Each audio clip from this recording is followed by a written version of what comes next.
Hello everyone, this is General Hand Grenade. Welcome to my war room in Prince George, British Columbia.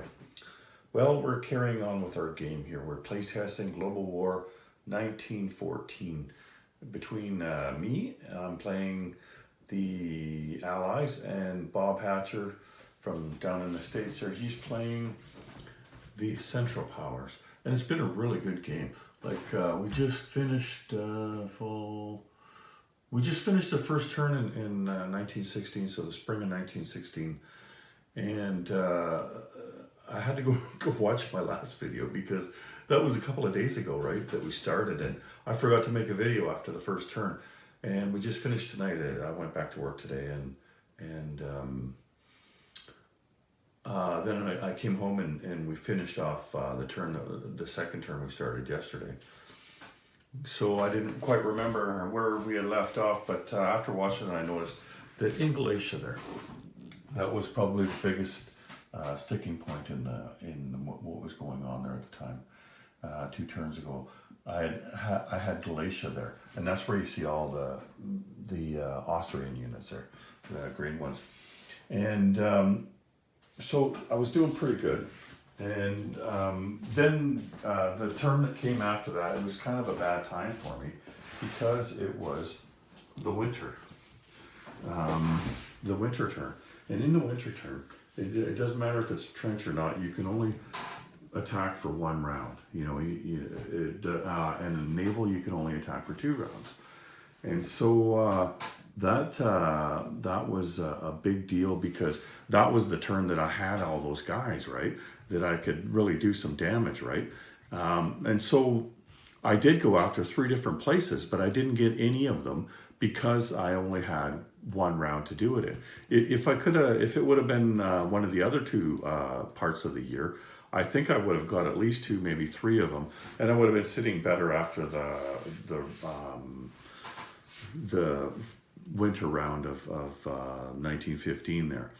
But there was that, and so not being able to get them, I didn't take the money off of them, and I didn't get the money for myself, and so that made a difference. And then of course I was spread out after that, right?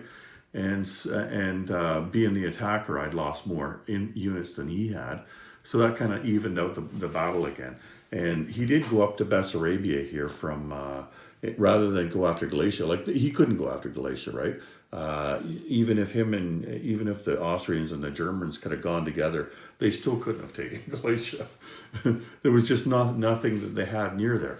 But I did all those attacks, and I kind of weakened myself a bit, and they were able to come back. It took a couple of turns though. I'm still really lucky to have the Turks out of down south there, but they're also moving up now, right? Like, they're coming up from the south now. Before, he had just amphibiously assaulting, but they've moved into Persia now, so they could go this way. But the problem is they got to worry about the Americans down there, right? But let's just stay in Europe for a bit here. So after this last turn, just today, what I tried to do is I amphibiously assaulted Belorussia or Bessarabia, and he held it. There should be a dude there. Where's the dude? Anyway, there should be a dude there. I had really bad luck there on that turn. Get that guy out.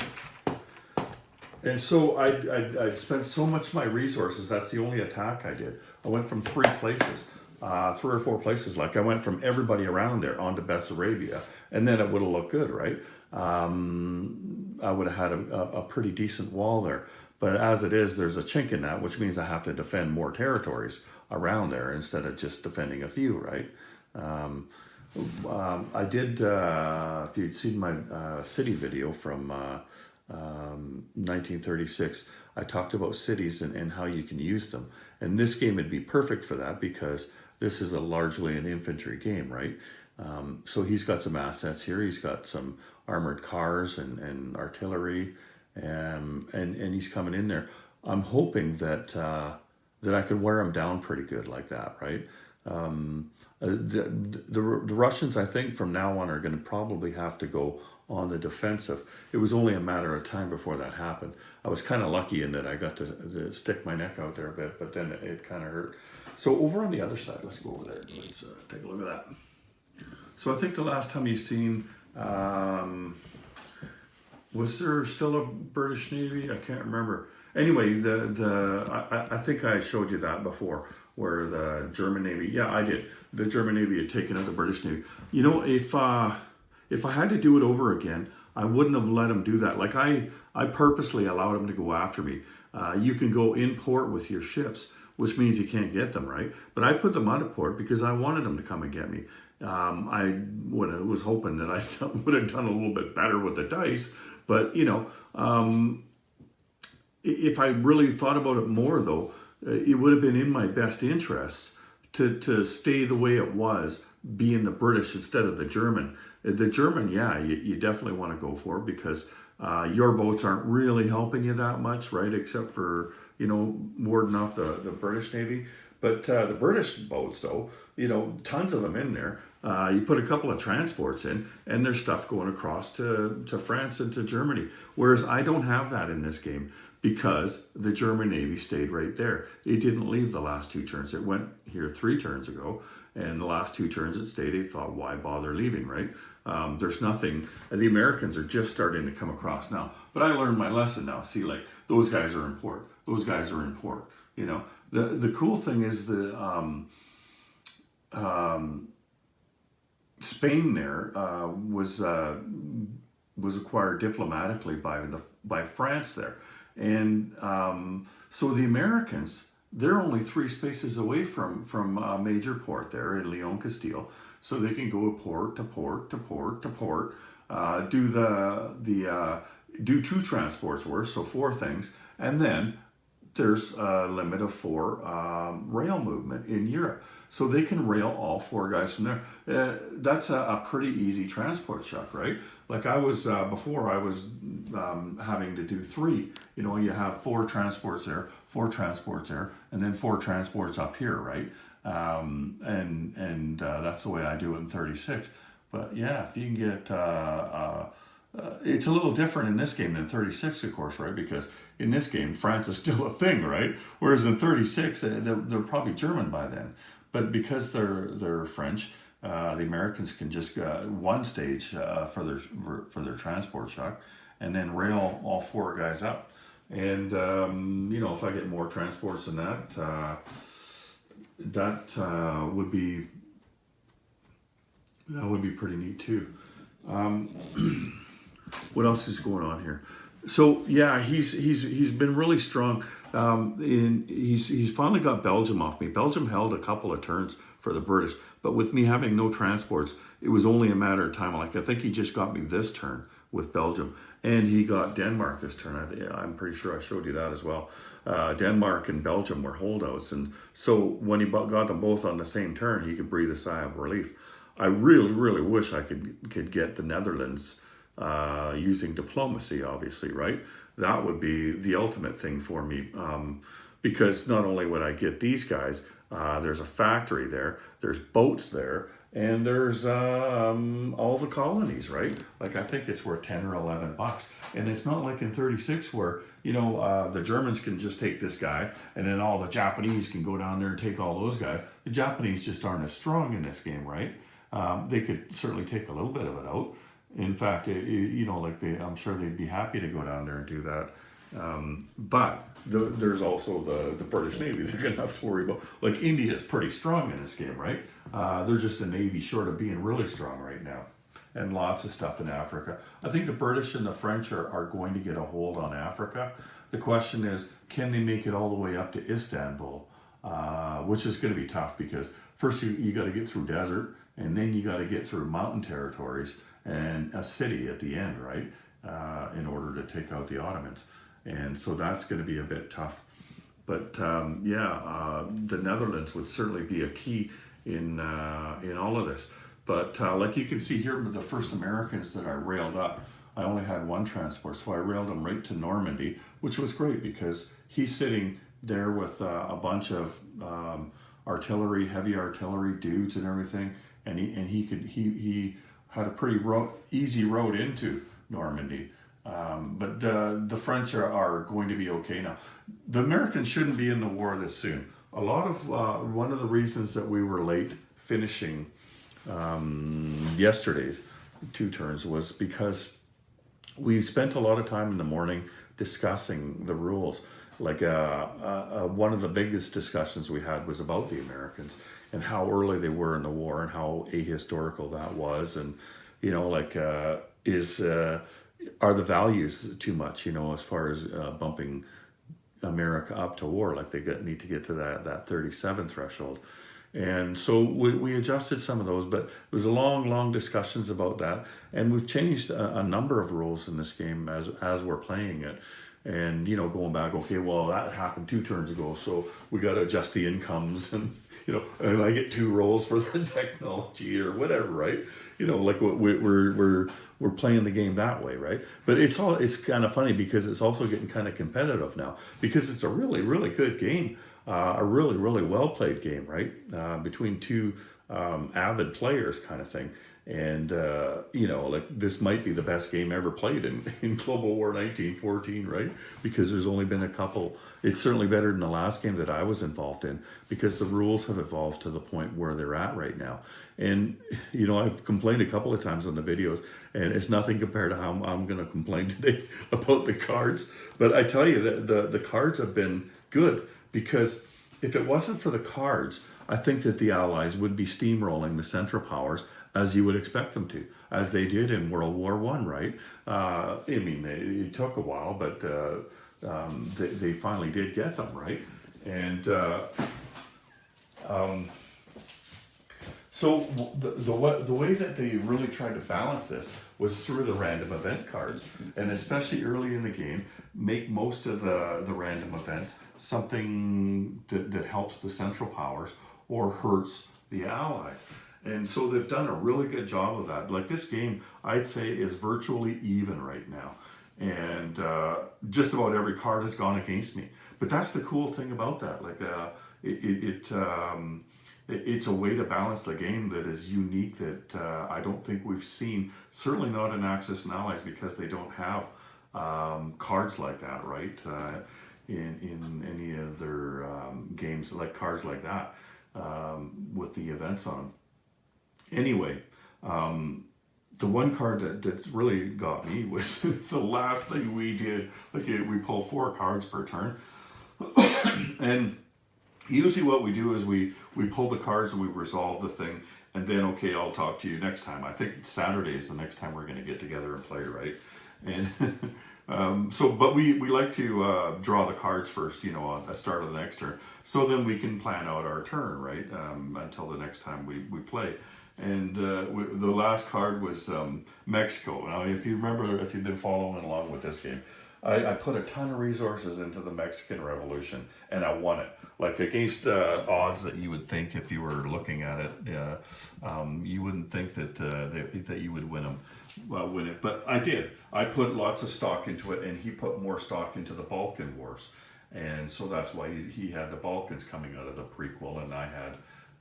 Or at least I didn't have it, but it became neutral. To me, it was better than becoming German, like it is now, because he draws a card that says Mexican Revolution's on again. Oh, America declared war on Mexico, so the Germans join Mexico joins Germany, and they're just supposed to be controlled by Germany, so they should be, a neutral army controlled by Germany, except that. This early in the game, when that card was pulled and meant for a game where America wasn't in the war yet, right? And so Germany aligns, because if you know your global war rules, as soon as you're at war with the same major power, the Americans, then you align, and so they became German.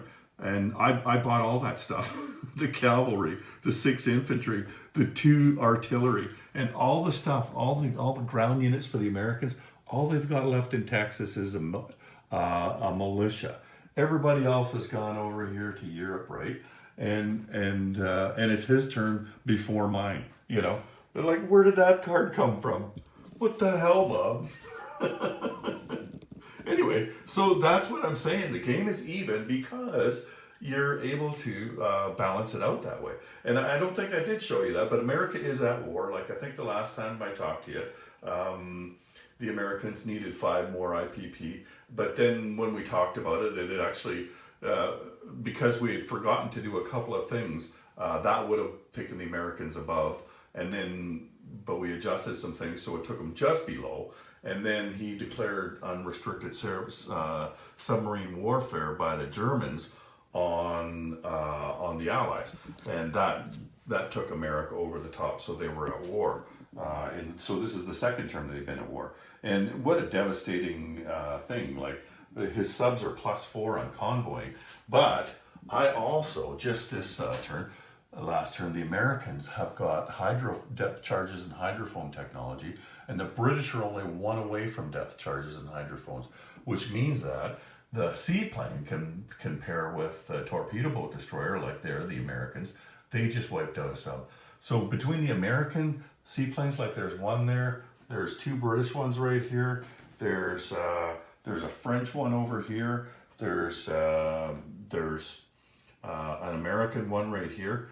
With them having Brazil, so I just haven't gone in position yet. Like I think if I can position one down around here, one down. Actually, no, the one over here could take care of that part of Africa. If I had one down here, then this guy would cover, and then the French guy would cover up here, and then both of these guys would be able to cover the Mediterranean, right? And so because you know, like you don't have aircraft carriers and fighters on combat air patrol in this game. All you've got is your seaplanes, right? So that's going to be tough. And I've forgotten that, you know, rookie mistake kind of thing. I left the sub here, or a transport here last turn, and that's why his sub is in here. I thought, why convoy the line? Why don't I just go take your sub, dude? Ah, shit. Why did I do that, right? Anyway, and it also had an artillery on it, like this one does, right? So that sucked. But anyway, what's going on down here now is that Britain has finally started to make its move, right? And they're replacing that transport that I lost with this one here. This one came from over in Australia over there. So I'll be able to use it this turn, you know, like he'll be able to go to this spot up here and he'll be able to take stuff over to, what is that, Kuwait. And then so they'll make their way up the desert here, and they'll make their way up the coast over here. And hopefully Russia could put a bit of, you know, I don't know if they can put any pressure on them at all, but at least this will take the pressure off of the Russians there, so the Russians can concentrate more on the Eastern Front over there, right? And we don't know what's going to happen over here between the British and the Japanese. The Chinese have finally gotten to a position where they can actually attack somebody, because the Japanese have taken Vietnam here. He's taken both places. But the Chinese are moving some guys down. Like here, this guy here is actually over here too, right? That's Kwang Tung. Just like in the 36 game, that territory wraps around Hong Kong there. So there, these guys here can attack this guy if he's still there next turn, right? He might just bug out of there, I don't know. If I was him, I'd put more there. Defend the mountain territory, you know? But these guys are going to have to start going this way as well. They hadn't gone this way yet. They've been taking everybody this way, but they're able to put a lot of resources down here, right?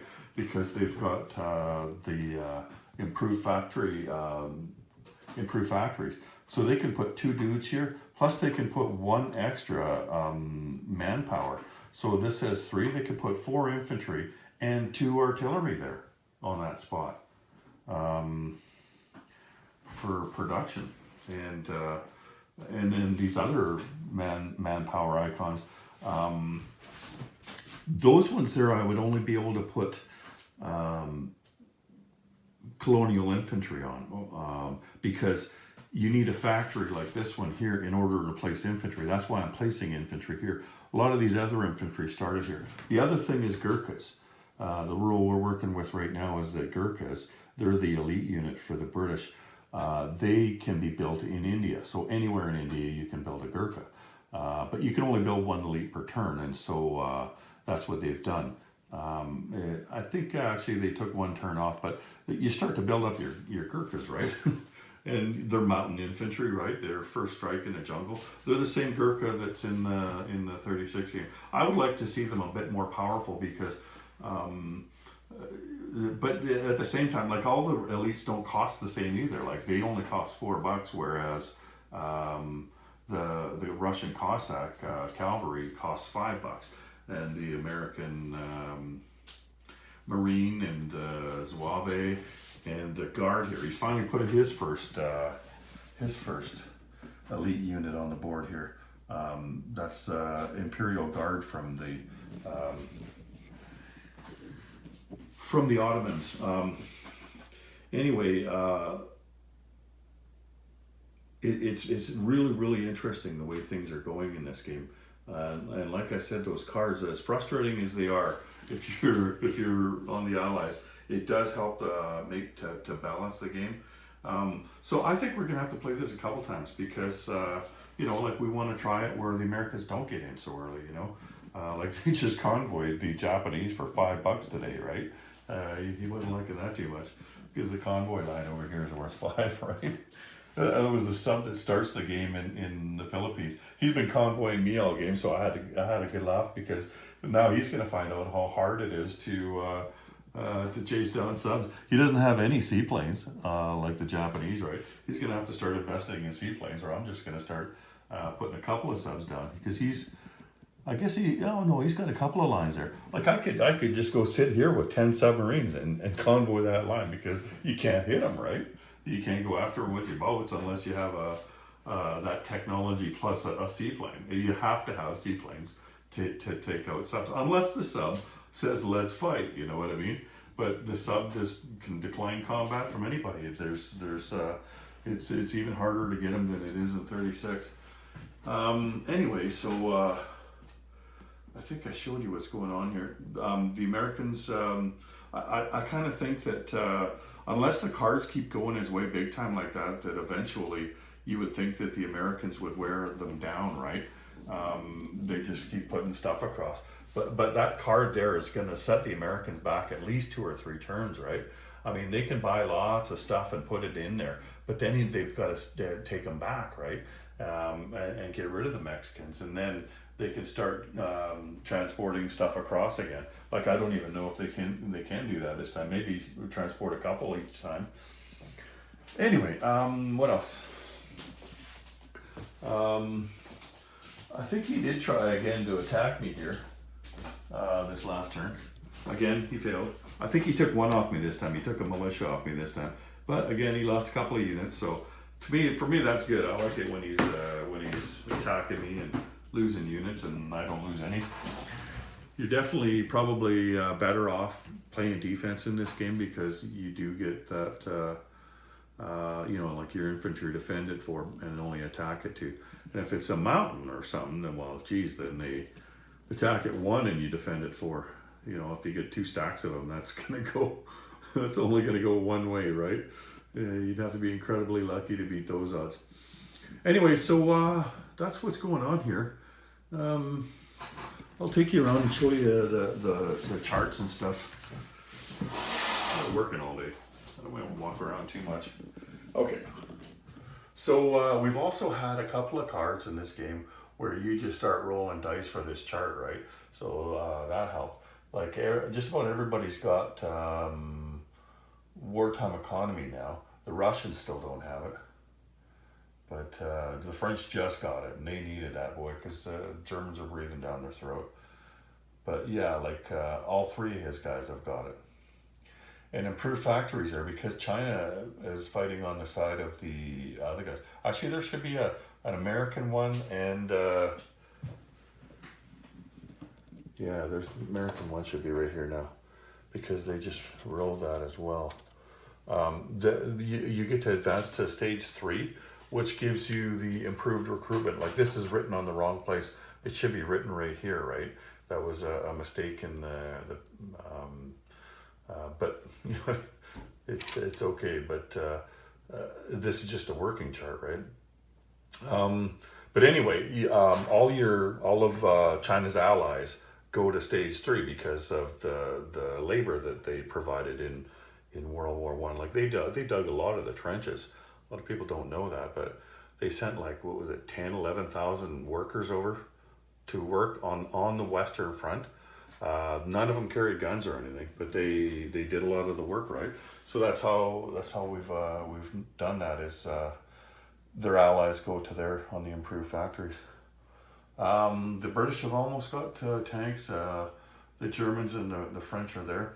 The Americans just got strategic bombers. Huh. Where are these guys? I think these guys, oh yeah, wartime economy. I should just take all those off and say everybody's got it but Russia. That would be easier. Americans just got strategic bombers. So we'll see how well that technology works. With the cost of the bomber and everything, because nobody knows, right?